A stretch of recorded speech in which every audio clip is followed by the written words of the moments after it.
வர்ணம் பூசுவதற்கு மட்டுமல்ல, உங்கள் வீட்டை பாதுகாக்கவும் ரூபிலெக்ஸ் பெயிண்ட்ஸ்.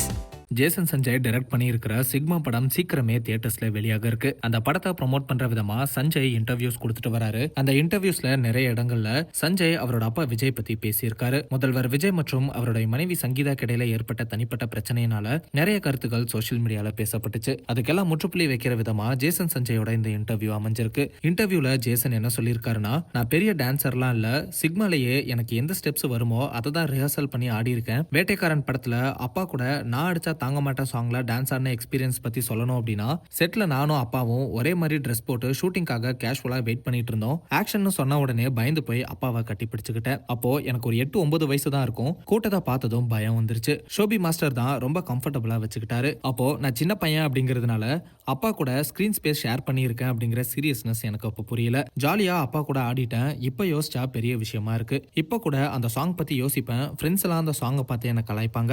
அப்பா முதலமைச்சராகி இருக்கிறது ஒரு வரலாற்று சம்பவம். எனக்கு, என்னோட சிஸ்டருக்கு மற்றும் அவரை சார்ந்த எல்லாருக்குமே பொறுப்புகள் இன்னுமே அதிகமாயிருக்கு. அந்த மரபை பாதுகாக்கணும். இந்த விஷயத்துல ரொம்ப கவனமா நாங்க இருந்துதான் ஆகணும். அப்படிதான் இப்ப நிலைமை இருக்கு. அப்பா எனக்கு கொடுத்த ஒரு அட்வைஸ் அப்படின்னா, நீயே உனக்கான அடையாளம் மற்றும் பேரை உருவாக்கணும் அப்படிங்கிறது தான். எனக்கும் அதுதான் ஆசை அப்படிங்கிறதுனால அப்பா சொன்னது சரின்னு பட்டுச்சு. உனக்கு எந்த உதவிகள் வேணும்னாலும் நீ என்கிட்ட எப்பனாலும் கேட்கலாம். ஆனா அந்த முடிவு நீ தான் எடுக்கணும் அப்படின்னு சொன்னாரு. இதனால என்னால நிறைய கத்துக்க முடியும் அப்படின்னு அப்பா நினைச்சாரு. அதுக்காக அப்பா, அம்மா, என்னோட குடும்பம்னு எல்லாருக்குமே நன்றியை சொல்லிக்கிறேன். தங்கச்சி திவ்யா பத்தி சொல்லணும் அப்படின்னா, சின்ன வயசுல ரொம்ப சண்டை போட்டோம். ஆனா இப்ப வளர்ந்து அவ ஒரு இடத்துல நான் ஒரு இடத்துல இருக்கும்போது தான் பாசம் அதிகமாயிருக்கு. அவ தான் என்னை விட ரொம்பவே நல்லா படிப்பா. அப்பா அதுக்கப்புறம் எங்க குடும்பம் பத்தி சோசியல் மீடியால பாசிட்டிவா மற்றும் நெகட்டிவா நிறைய விஷயங்கள் வரும்.